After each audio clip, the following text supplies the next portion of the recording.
तो बच्चों, आज के इस वीडियो में हम लोग देखने वाले हैं झारखंड शैक्षिक अनुसंधान एवं प्रशिक्षण परिषद रांची के द्वितीय सावधिक परीक्षा 2021-22 का जो model set question paper set 1 है और वो सब्जेक्टिव मॉडल सेट है, उसके सभी 19 प्रश्नों को हम लोग आज देखेंगे, जो कि कॉमर्स विषय के बुक कीपिंग एंड अकाउंटेंसी से रिलेटेड है, यानी बही खाता तथा लेखा शास्त्र से संबंधित। तो आइए फटाफट निर्देश देख लेते हैं। प्रश्नों को देखने से पहले एक बार निर्देश आप परीक्षा में जरूर पढ़ लें। सामान्य निर्देश दिया हुआ है। कुल प्रश्नों की संख्या 19 है। ठीक है, 19 है। 1 से 7 तक अति लघु उत्तरीय प्रश्न हैं, जिसमें से आपको कुल 5 प्रश्नों के उत्तर देने हैं, यानी 7 क्वेश्चन और आपको आंसर देने हैं 5। ठीक है। दूसरा जो कह रहा है कि 8 से 14 तक कुल अति लघु उत्तरीय प्रश्न है और इनमें भी 5 प्रश्नों के उत्तर देने हैं। तो यहाँ भी 7 प्रश्न हैं 8 से 14 और उत्तर आपको 5 देने हैं। और नीचे कह रहा है कि 15 से 19 तक दीर्घ उत्तरीय प्रश्न है और इनमें से किन्हीं 3 प्रश्नों के उत्तर देने हैं। तो यहाँ 5 प्रश्न हैं और आपको 3 प्रश्न, यानी कुल आपको 13 प्रश्नों के उत्तर देने हैं और कुल प्रश्नों की संख्या 19 है।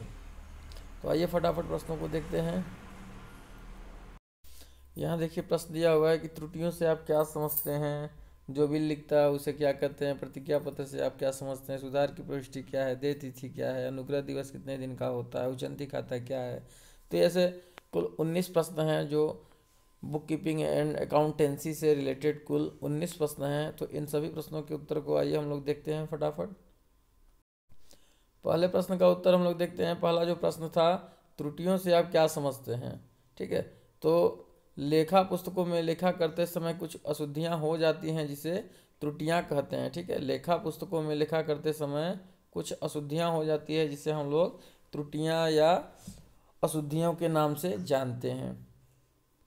दूसरा अति लघु उत्तरीय प्रश्न है, जो बिल लिखता है उसे क्या कहते हैं। बहुत ही आसान प्रश्न है। जो बिल लिखता है उसे हम बिल का लेखक कहते हैं। तीसरा प्रश्न है, प्रतिज्ञा पत्र से आप क्या समझते हैं। प्रतिज्ञा पत्र एक शर्त रहित लिखित विलेख होता है, जिसमें लेखक अपने हस्ताक्षर करके किसी निश्चित व्यक्ति को या उसके द्वारा आदेशित व्यक्ति को अथवा वाहक को एक निश्चित धनराशि देने की प्रतिज्ञा करता है। तो प्रतिज्ञा पत्र विनिमय पत्र के जैसा ही होता है, लेकिन कुछ उसमें अंतर होते हैं। जैसे विनिमय पत्र में विपत्र लेखक लिखता है और उसे फिर जो ऋण लेने वाला होता है या उधार माल खरीदने वाला होता है उसको दे देता है और वो स्वीकृति देता है। जबकि प्रतिज्ञा पत्र में ऐसा नहीं होता है। प्रतिज्ञा पत्र में जो ऋण लेने वाला या उधार माल खरीदने वाला होता है वह व्यक्ति लिखता है और वह व्यक्ति खुद स्वीकार करके उसे, यानी प्रतिज्ञा करके उसे जो है कि ऋणदाता को दे देता है। ठीक है, तो ये है प्रतिज्ञा पत्र। इसको इंग्लिश में प्रॉमिसरी नोट बुक कहते हैं, प्रॉमिसरी नोट। क्वेश्चन नंबर 4 है, सुधार की प्रविष्टि क्या है। लेखा पुस्तकों में हुई त्रुटियों के प्रभाव को समाप्त करने के लिए जो प्रविष्टि बनाई जाती है उसे सुधार की प्रविष्टि कहते हैं। ठीक है, तो आप जानते हैं कि कॉमर्स में कभी कभार देखिए गलतियां जो है मानव का स्वभाव है, मानव का धर्म है। गलतियां कुछ असावधानीवश और कुछ सावधानी पूर्वक कार्य करने पर भी कुछ न कुछ गलतियां हो जाती हैं। तो उन गलतियों से हमें कुछ न कुछ सीखने को मिलता है और उस गलतियों को हम कैसे दूर करें, उसके लिए हम लोग यहाँ पे सुधार की प्रविष्टि बनाते हैं लेखांकन पुस्तकों में। आप जानते हैं कि कॉमर्स में हमने राम का खाता जो है डेबिट कर दिया और ये मान लीजिए गलती से हो गया, यहाँ श्याम होना चाहिए था, यहाँ राम की जगह श्याम होना चाहिए था। ठीक है, श्याम होना चाहिए था। तो क्या करेंगे, हम राम को जो है काट करके इसके जगह ऐसे श्याम नहीं कर देंगे या इस पर वाइटनर नहीं लगाएंगे। हम क्या करेंगे, एक ऐसी एंट्री बनाएंगे जो इन दोनों के प्रभाव को समाप्त कर दे, यानी श्याम जो गलती से हो गया अब ये ख़त्म हो जाए और राम जो है वो रह जाए। तो हम राम अकाउंट डेबिट करेंगे टू श्याम अकाउंट, ऐसे करेंगे तो वो जो सुधार की प्रविष्टि होती है उसी को हम सुधार की प्रविष्टि कहते हैं। क्वेश्चन नंबर 5, देय तिथि क्या है। उत्तर है इसका, किसी भी बिल के भुगतान तिथि या परिपक्वता तिथि को ही देय तिथि कहते हैं।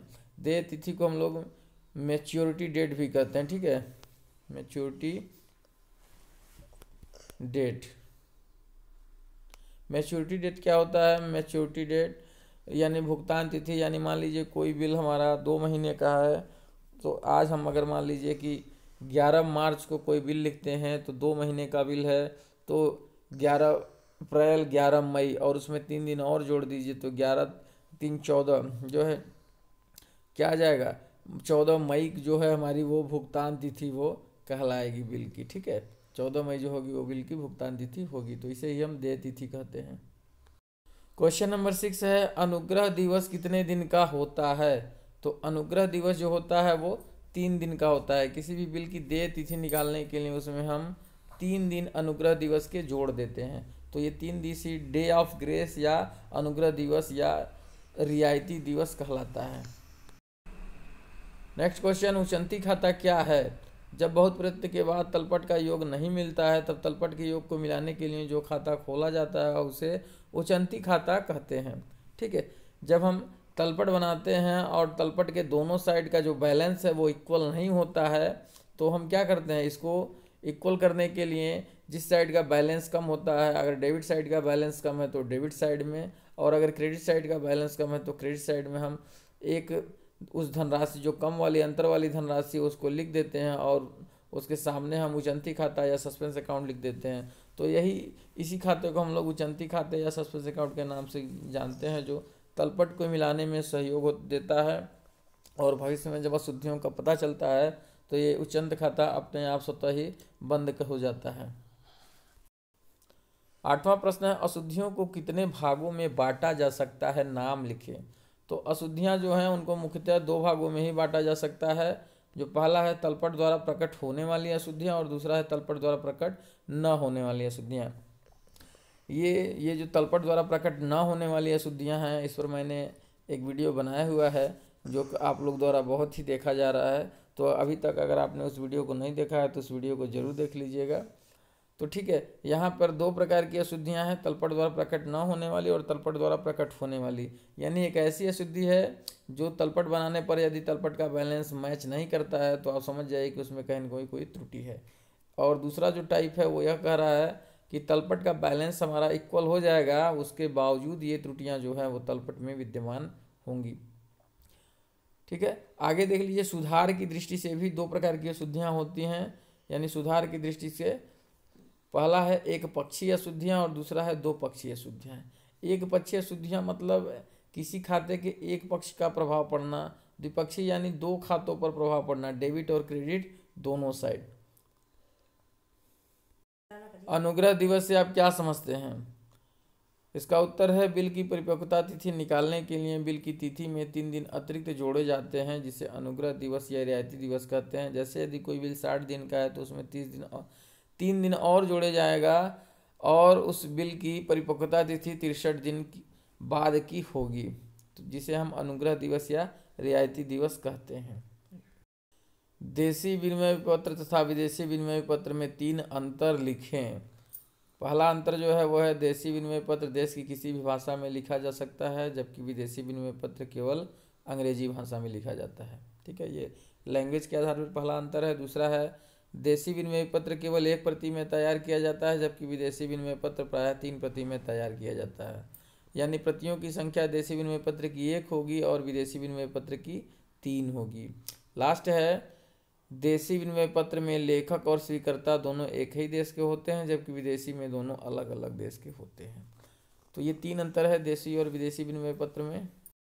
क्वेश्चन नंबर 11 है, विनिमय पत्र के पक्षकारों को लिखें। तो विनिमय पत्र के 3 पक्षकार होते हैं, जो है पहला लेखक अथवा आहर्ता अथवा इसको ड्रावर भी कहते हैं इंग्लिश में। दूसरा है स्वीकर्ता अथवा आहारी अथवा ड्रावी और तीसरा है अदाता अथवा भुगतान पाने वाला अथवा पेयी। ठीक है, लेखक किसे कहते हैं? जो बिल को लिखता है, ड्राफ्ट बनाता है, उसे हम लेखक कहते हैं। स्वीकर्ता यानी जो बिल को स्वीकार करता है, उस पर स्वीकृत शब्द लिखकर अपने हस्ताक्षर कर देता है, उसे हम स्वीकर्ता कहते हैं। और अदाता अथवा भुगतान पाने वाला यानी ये वो व्यक्ति है जो बिल का भुगतान प्राप्त करता है। ठीक है, ये तो 3 पक्षकार हैं विनिमय पत्र के। ये जो अदाता है ये लेखक भी हो सकता है। ठीक है, तो कभी कभी किसी किसी कंडीशन में 2 ही पक्षकार हो जाएंगे, कभी कभी 3 हो जाएंगे। जब बिल का बेचान कर दिया जाता है तब ये अदाता अथवा पाने वाले व्यक्ति उस बिल में एक पक्ष के रूप में मौजूद हो जाते हैं। क्वेश्चन नंबर 12 है, विपत्र की वैध स्वीकृति के 3 आवश्यक शर्तों को लिखें। तो वैध स्वीकृति होने के जो 3 आवश्यक शर्तें उनमें है, पहला स्वीकृति लिखित में होना चाहिए, यानी स्वीकृति मौखिक नहीं होनी चाहिए, उस पर लिखित होनी चाहिए। स्वीकृति पर विपत्र पर स्वीकृति शब्द लिखने के बाद स्वीकर्ता को अपने हस्ताक्षर भी कर देने चाहिए, यानी स्वीकृत शब्द लिखकर उसके नीचे उसके हस्ताक्षर भी होने चाहिए। तीसरा पॉइंट है, विपत्र पर स्वीकृति देनदार के द्वारा या उसके प्रतिनिधि के द्वारा की जानी आवश्यक है। स्वीकृति कौन करेगा? देनदार या उसका जो कानूनी उत्तराधिकारी या प्रतिनिधि होगा उसी के द्वारा किया जा सकता है। क्वेश्चन नंबर 13 है, प्रतिज्ञा पत्र का एक नमूना दें। प्रतिज्ञा पत्र का नमूना है, यहाँ दिया हुआ है, आप देख लीजिए। ये दर्शनी प्रतिज्ञा पत्र का नमूना है, दर्शनी प्रतिज्ञा पत्र है। दर्शनी प्रतिज्ञा पत्र का नमूना यानी मूल्य 1000, यानी ये कितने रुपए का है? 1000 रुपये का है। रांची 10 मार्च 2023 को लिखा गया है, ठीक है। मांग पर मैं श्री मनोज कुमार को या उनके आदेशानुसार या वाहक को केवल 1000 रुपये देने की प्रतिज्ञा करता हूँ। प्रतिफल प्राप्त उत्कर्ष पटेल, ठीक है। तो ये है प्रतिज्ञा पत्र, इसके लिखने वाले कौन हैं? उत्कर्ष पटेल, ठीक है, यानी प्रतिज्ञा पत्र के लेखक हैं उत्कर्ष पटेल। और इन्होंने मनोज कुमार से कुछ उधार लिए हैं या उधार माल खरीदे हैं और मनोज कुमार को 1000 रुपये देने की प्रतिज्ञा कर रहे हैं। और ये मांग पर, यानी जब भी मनोज कुमार आप उत्कर्ष पटेल से 1000 रुपये मांगेंगे, उत्कर्ष पटेल उनको 1000 रुपये देने की प्रतिज्ञा कर रहे हैं। क्वेश्चन नंबर 14, राम से 500 रुपये प्राप्त हुए लेकिन रहीम के खाते में जमा कर दिए, अशुद्धि का सुधार करें। यानी ये क्या है? द्विपक्षीय अशुद्धि है। पैसा हमें राम से मिला लेकिन हमने रहीम के अकाउंट को क्रेडिट कर दिया। तो सबसे पहले आपको बताए थे कि अशुद्धियों का जब आप सुधार करें तो सबसे पहली आपकी जो प्रक्रिया होगी वो क्या होगी? सबसे पहले आप सही एंट्री बनाएं। तो इसकी सही एंट्री क्या होगी? इसकी सही एंट्री होगी, अभी हम लोग देखते हैं, कैश अकाउंट डेबिट, ठीक है, cash account debit to Ram, cash account debit to Ram होना चाहिए था। इसकी गलत एंट्री क्या हो गई? Rahim account debit to cash account debit to Rahim, ठीक है। पहले आप सही एंट्री बनाइए, फिर गलत एंट्री बनाइए, फिर दोनों में जो कॉमन हो उसको काट दीजिए। तो कैश और कैश दोनों में हो गया, कैश सही जगह है वो कट गया। अब हम सही एंट्री बनाएंगे तो राम क्रेडिट होगा, तो राम यहाँ क्रेडिट पे है, यहाँ रहीम गलती से क्रेडिट हो गया तो इसको हम डेबिट कर देंगे। तो इसकी सही एंट्री क्या हो जाएगी? सही एंट्री देखिए यहाँ बना हुआ है, Rahim account debit 500 to Ram, being wrong posting to the Rahim account now rectified. अगर आपको ये एंट्री अभी भी नहीं समझ में आई हो तो अशुद्धियों के सुधार संबंधित मैंने 4-5 वीडियो चैनल पर डाला हुआ है, आप उसको आसानी से देख करके और इस क्वेश्चन को और भी बेहतर ढंग से समझ सकते हैं। क्वेश्चन नंबर 15 है, विनिमय बिल की क्या विशेषताएं हैं? तो इसकी बहुत सारी विशेषताएं हैं। पहला जो विशेषता है वो है लिखित, विनिमय पत्र सदा लिखित होता है। दूसरा है शर्त रहित, यानी इसमें कोई कंडीशन या शर्त नहीं होता, विनिमय पत्र शर्त रहित होता है। आज्ञा पत्र, यह एक आदेश के रूप में होता है, यह आदेश एक लेनदार द्वारा देनदार को दिया जाता है। जो ऋणदाता होता है वो ऋणी को आदेश देता है कि बिल में लिखित धनराशि का भुगतान जो है कि मेरे या मेरे आदेशानुसार किसी दूसरे व्यक्ति को कर दिया जाए। चौथा है हस्ताक्षर, विनिमय पत्र पर लिखने वाले के हस्ताक्षर होते हैं, यानी लेखक के हस्ताक्षर होते हैं। पांचवा है निश्चित धनराशि, विनिमय पत्र में लिखित धनराशि होती है, यानी उसमें धनराशि जितनी होगी वो भी फिक्स होगी, निश्चित होगी। अगला देखिए, छठा पॉइंट है निश्चित व्यक्ति, विनिमय पत्र को लिखने वाला व्यक्ति निश्चित होता है, यानी जो व्यक्ति लिखता है वो निश्चित होता है। सातवां पॉइंट है निश्चित अवधि, विनिमय पत्र का भुगतान मांगने पर अथवा एक निश्चित अवधि के बीतने पर किया जाएगा। उसकी अवधि जो है विनिमय पत्र की फिक्स होगी कि वो 1 माह का होगा, 2 माह या 3 माह। 8वां पॉइंट है भुगतान पाने वाला व्यक्ति, इसका भुगतान उसमें लिखित व्यक्ति को अथवा उसके आदेशित व्यक्ति को अथवा वाहक को किया जाता है, यानी भुगतान कौन व्यक्ति पाएगा वो विपत्र में लिखा हुआ रहता है। भुगतान करने वाला व्यक्ति, विनिमय पत्र में भुगतान करने वाला व्यक्ति का नाम और पता स्पष्ट रूप से दिया जाता है, बिल का स्वीकार करता है, ठीक है, यह बिल को स्वीकारता होता है। भुगतान करने वाला व्यक्ति जो होता है वो बिल का स्वीकार करता है और बिल को भुगतान करता है।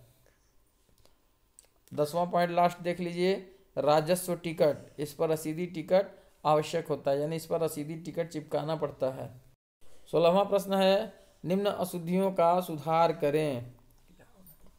पहला है विक्रय वापसी पुस्तक में 60 रुपये कम जोड़े गए, और दूसरा है मशीनरी की मरम्मत में लगाई गई 400 रुपये की रकम को मशीनरी के मूल्य में जोड़ दिया गया। तो यहाँ भी अशुद्धियों से संबंधित क्वेश्चन है, अशुद्धियों के सुधार से संबंधित। तो जो पहला है वो है एक पक्षीय अशुद्धियाँ, वन साइडेड एरर है। तो पहले की हम लोग बात करें, ये वन साइडेड एरर है। तो इसका सुधार हम कैसे करते हैं, केवल और केवल यदि बहियों का योग कम या अधिक है तो सबसे पहले हमको ये देखना चाहिए कि किस साइड का जो बैलेंस है वो कम या अधिक है। तो लिख रहा है विक्रय वापसी पुस्तक में 60 रुपये कम जोड़े गए। तो विक्रय वापसी पुस्तक का जो बैलेंस होता है वो हमेशा कौन सा बैलेंस होता है, ये आपको निकालना पड़ेगा।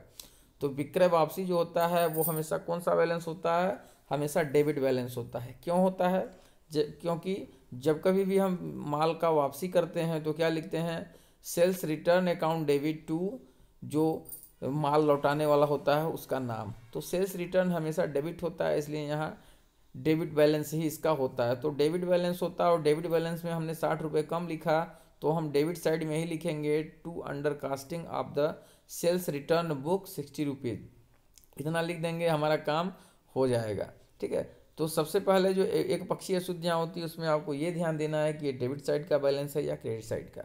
यदि मान लीजिए यहीं लिखा होता है कि विक्रय वापसी पुस्तक का, यहीं लिखा होता है कि विक्रय वापसी पुस्तक में 60 रुपये कम जोड़े गए, विक्रय वापसी की जगह केवल विक्रय कर दे तो आप क्या लिखेंगे, विक्रय का हमेशा जो होता है क्रेडिट बैलेंस होता है। तो यहाँ पर आप क्या करते हैं, बाई अंडर कास्टिंग, ठीक है, लेकिन यहाँ कम है तो इसलिए आप यहाँ लिखेंगे to undercasting of the sales return book. अगला देखिए दूसरा वाला क्वेश्चन जो है, दूसरा वाला क्या कर रहा है कि मशीनरी की मरम्मत में लगाई गई 400 रुपये की रकम को मशीनरी के मूल्य में जोड़ दिया गया। तो मशीनरी की मरम्मत में लगाई गई है 400 रुपये की रकम जो कि मशीनरी के मूल्य में जोड़ दिया गया। तो यहाँ भी द्विपक्षीय अशुद्धि हो गई है। तो यहाँ पे एंट्री क्या बना दिया है, गलत एंट्री क्या कर दिया गया, machinery account debit to cash account कर दिया गया। सही क्या होना चाहिए था, machinery repairs account debit to cash account. तो हम सही करेंगे तो इसको हमारी सही एंट्री क्या बन जाएगी, रिपेयर्स अकाउंट डेबिट 400 रुपये और टू मशीनरी अकाउंट 400। यानी मशीनरी को हम जहाँ पे डेबिट कर दिए थे उसके जगह हम इसको क्रेडिट कर देंगे, तो इसका जो प्रभाव है वो समाप्त हो जाएगा। यानी एक बार हम मान लीजिए उदाहरण स्वरूप किसी को हम गलती से 500 रुपये दे दिए, तो फिर उससे हम 500 रुपये अगर ले लेते हैं तो इसका प्रभाव जो है गलत वाले का ये अपने आप समाप्त हो जाता है। ठीक है। तो इसका नरेशन क्या हो गया, being wrong posting to machinery account now rectified. अगला प्रश्न देखते हैं हम लोग। नंबर 17 है, विनिमय बिल क्या है, यह प्रतिज्ञा पत्र से किस प्रकार भिन्न है। विनिमय पत्र का अर्थ देख लीजिए। विनिमय पत्र एक शर्त रहित लिखित आज्ञा पत्र होता है जिसमें लिखने वाला यह आदेश देता है कि उसमें उल्लिखित धनराशि का भुगतान उसे अथवा उसके आदेशानुसार या विपत्र के वाहक को मांगने पर या एक निश्चित अवधि के समाप्त होने पर कर दे। तो ये विनिमय पत्र का अर्थ है। विनिमय पत्र यानी जो माल का विक्रेता होता है या ऋणदाता होता है वो एक बिल लिखता है जिसको स्वीकर्ता स्वीकार कर लेता है और वो फिर विनिमय बिल कहलाता है। आइए अब देखते हैं विनिमय पत्र और प्रतिज्ञा पत्र में क्या अंतर है। ठीक है, यह प्रतिज्ञा पत्र से किस प्रकार भिन्न है इसको देखते हैं। तो यहाँ पे मैंने विनिमय पत्र तथा प्रतिज्ञा पत्र में अंतर दिखाया गया है, इसको आप देख सकते हैं। तो जो पहला अंतर है वो है लेखक का। लेखक यानी विनिमय पत्र ऋणदाता लिखता है और प्रतिज्ञा पत्र जो है वो देनदार लिखता है। दूसरा अंतर है वो है स्वभाव। विनिमय पत्र भुगतान का आदेश होता है और प्रतिज्ञा पत्र भुगतान की प्रतिज्ञा होती है। तीसरा है स्वीकृति। बिल पर स्वीकृति आवश्यक है, प्रतिज्ञा पत्र पर स्वीकृति आवश्यक नहीं होती है। पक्षकार। विनिमय पत्र में 3 पक्ष होते हैं, लेखक, स्वीकर्ता और पाने वाला। इसमें 2 पक्ष होते हैं, लेखक और पाने वाला। स्वीकर्ता इसमें नहीं होता है क्योंकि लेखक और स्वीकर्ता दोनों एक ही व्यक्ति होता है। लेखक एवं पाने वाला एक, बिल को लिखने वाला एवं पाने वाला भी हो सकता है। इसमें प्रतिज्ञा पत्र का लिखने वाला भुगतान पाने वाला नहीं हो सकता है। प्रतियां। विदेशी बिल की 3 प्रतियां तैयार की जाती हैं, विदेशी प्रतिज्ञा पत्र की केवल 1 प्रति लिखी जाती है। आगे देखते हैं हम लोग। अगला पॉइंट है संयुक्त दायित्व। बिल स्वीकार करने वालों का दायित्व सामूहिक होता है। प्रतिज्ञा पत्र में दायित्व सामूहिक एवं पृथक दोनों हो सकता है। टिकट, दर्शनी बिल पर टिकट नहीं लगाया जाता है, दर्शनी प्रतिज्ञा पत्र पर टिकट लगाया जाता है। प्रतिष्ठा के लिए भुगतान, बिल के तिरस्कृत होने पर किसी दूसरे व्यक्ति द्वारा इसका भुगतान किया जा सकता है, प्रतिज्ञा पत्र में ऐसा नहीं हो सकता। अनादरण पर दायित्व, बिल का लेखक बिल का भुगतान न होने पर उत्तरदायी होता है, प्रतिज्ञा पत्र का लेखक भुगतान के लिए सदैव उत्तरदायी होता है। निकराई यानी नोटिंग चार्ज क्या है? बिल के तिरस्कृत होने पर निकराई कराना आवश्यक होता है, प्रतिज्ञा पत्र के तिरस्कृत होने पर इसकी आवश्यकता नहीं पड़ती है। तो ये थे अंतर किसमें? विनिमय पत्र और प्रतिज्ञा पत्र में। आप इसका स्क्रीनशॉट लेकर के नोट बना सकते हैं। क्वेश्चन नंबर 18 है, व्यापारिक तथा अनुग्रह विनिमय पत्र में अंतर लिखें। व्यापारिक तथा अनुग्रह विनिमय पत्र में अंतर निम्नलिखित है। तो पहला अंतर है वो है, देख लीजिए आप लोग, व्यापारिक विनिमय पत्र व्यापारिक लेन देन के पश्चात प्रतिफल के बदले लिखा जाता है। यानी जो व्यापारिक लेन देन होता है उधार माल क्रय के बदले विक्रय के बदले में ही लिखा जाता है, जबकि अनुग्रह विपत्र में ऐसा नहीं होता है। अनुग्रह विपत्र आर्थिक सहायता के उद्देश्य से बिना प्रतिफल के लिखा जाता है। यानी अनुग्रह विपत्र की स्थिति में उधार माल लेन देन नहीं होता है, केवल और केवल वित्तीय सहायता प्राप्त करने के उद्देश्य से ही अनुग्रह विपत्र को लिखा जाता है। दूसरा पॉइंट है, यह देनदार से ऋण वसूली करने के उद्देश्य से लिखा जाता है। और जो अनुग्रह विपत्र है यह दोनों पक्षों के आर्थिक लाभ के लिए लिखा जाता है।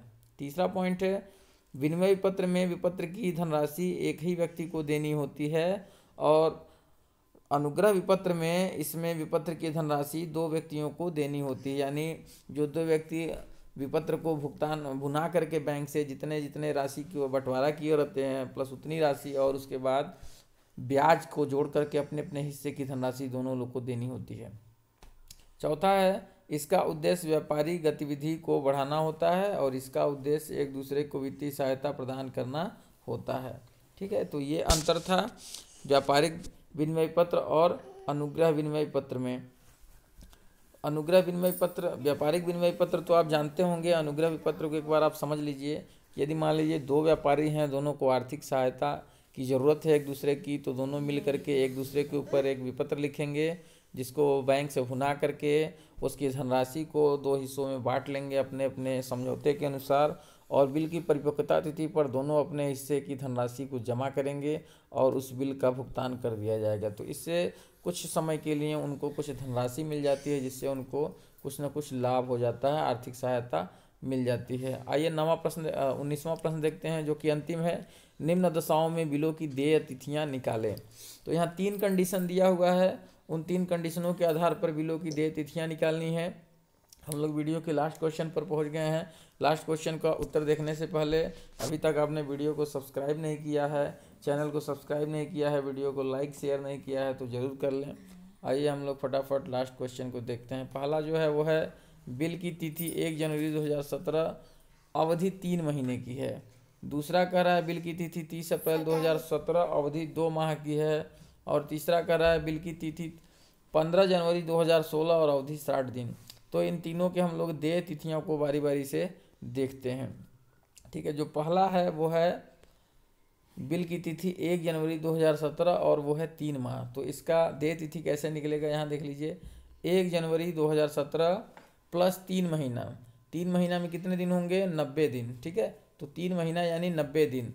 तो 2017 1 जनवरी 2017 प्लस 90 दिन, इसमें 90 दिन हम ऐड करेंगे, प्लस 3 दिन आपका जो है वो अनुग्रह दिवस का है, अनुग्रह दिवस ऐड कर देंगे, तो जो आपका आएगा वो 93 दिन। तो 1 जनवरी 2017 के बाद 93 दिन और जोड़ देंगे, तो उसमें आ जाएगा 4 अप्रैल 2017। तो 4 अप्रैल 2017 जो है वो पहले वाले बिल की यानी इस बिल की देय तिथि होगी। बहुत ही आसान है, अगर एक बार आप समझ गए तो इसको आसानी से बना सकते हैं। दूसरा कह रहा है बिल की तिथि 30 अप्रैल 2017, अवधि 2 माह। देखिए इसको, बिल की तिथि जो है वो क्या है?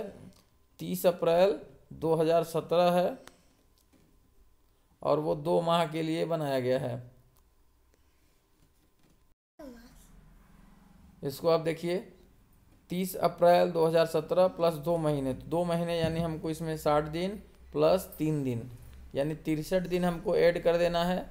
63 दिन के बाद यानी 30 अप्रैल 2017 में 63 दिन ऐड कर देंगे तो जो तिथि निकल करके आएगी वो 3 जुलाई 2017। 3 जुलाई जो 2017 है वो दूसरे बिल की देय तिथि कहलाएगी। तीसरा क्या कह रहा है कि बिल की तिथि 15 जनवरी 2016, अवधि 60 दिन। तो तीसरा जो बिल है उसकी अवधि है 15 जनवरी 2016, प्लस इसमें आपको क्या करना है 60 दिन प्लस 3 दिन अनुग्रह दिवस। तो जो आएगा वो आएगा आपका 18 मार्च 2016। ठीक है, ये आपकी भुगतान तिथि होगी या देय तिथि होगी। तो इस प्रकार आसानी से आप किसी भी बिल की देय तिथि को निकाल सकते हैं। अगर महीना दिया है तो आप एक महीने का 30 दिन जोड़ेंगे, अगर दिन दिया हुआ है तो दिन आप काउंट कर सकते हैं आसानी से, उसको आसानी से आप निकाल सकते हैं। तो इस प्रकार हम लोगों ने कुल 19 महत्वपूर्ण प्रश्नों को देखा। तो ये कॉमर्स के सब्जेक्टिव मॉडल सेट से था। इसके पहले मेरे द्वारा कॉमर्स के 5 सब्जेक्टिव मॉडल सेट और 5 ऑब्जेक्टिव मॉडल सेट पिछले वर्ष का और इस साल का एक सब्जेक्टिव और ऑब्जेक्टिव मॉडल सेट जो है जारी कर दिया है गया है। तो अगर आप कॉमर्स के विद्यार्थी हैं और अभी तक उस वीडियो को नहीं देखे हैं तो तुरंत उस वीडियो को देख लें, जिससे आपका परीक्षा जो है अत्यंत सफल हो, अत्यंत सुलभ हो।